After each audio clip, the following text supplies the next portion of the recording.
I'm Eric Bowling. Welcome to Follow the Money. Gold hits another record high, zipping right past $1,400 an ounce, while oil hits a two-year high on its way to get this $100 a barrel. All this as the country wallows in recession and the world's debt continues to pile high up to the sky. The amount of money advanced nations, governments will need to borrow in 2011 is a staggering $10.2 trillion with a T, trillion dollars. These are not numbers seen. These are numbers not seen since the aftermath of World War II. These are the kinds of things that lead to tension, violence, strikes and rioting in the streets.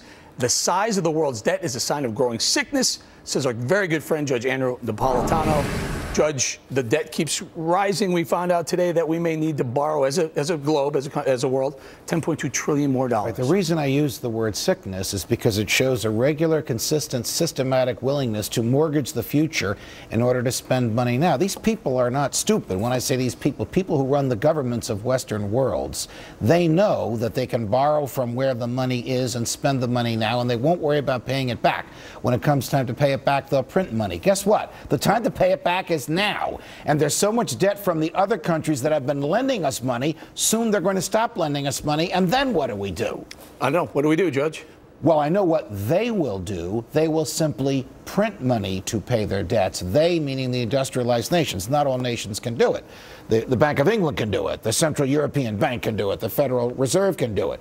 It's immoral. It ought to be illegal. It's unconstitutional. It devalues the money that's in everybody's pocket. But it's legal. But it's legal. It is lawful in the United States today. It ought to be illegal because it's theft.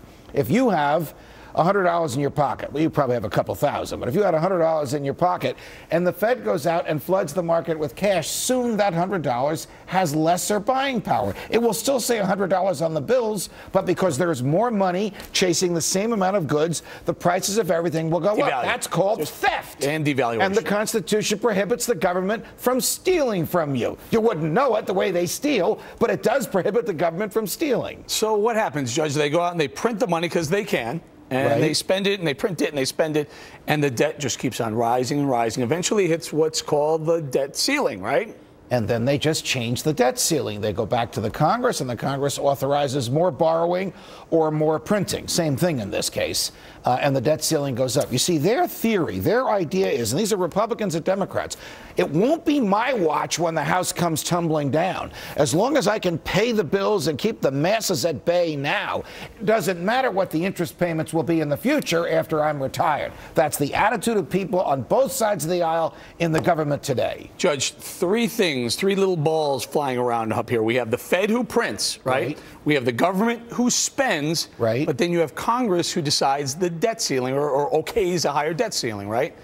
Well, the Congress uses the debt ceiling as a toy because it will just raise the debt ceiling. To them, it's just a piece of paper. We authorize the Treasury to borrow $400 billion. The Fed is about to inject $600 billion into the economy. Here's the question, though. Here's the question I'm getting at. The Fed is supposed to be autonomous. They're supposed to be nonpartisan. They do what it takes to keep prices and employment stable, right?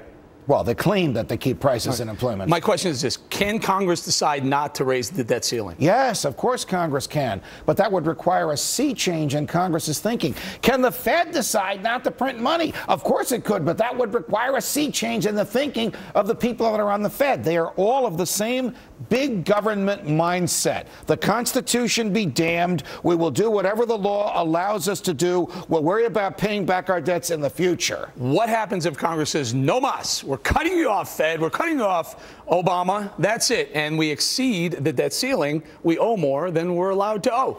Well, if the federal government were to default on its loans, the bad thing would be that would be theft to all the good, innocent people that invested in the federal government, and it would violate the Constitution, which says the government can't steal from you. The good thing would be nobody would loan money to the federal government anymore, and they'd have to stay within their budget. Judge, how smart were these founding fathers that saw this so many years ago that you can't exceed the debt ceiling in default? They were so smart as to say money has to be coin.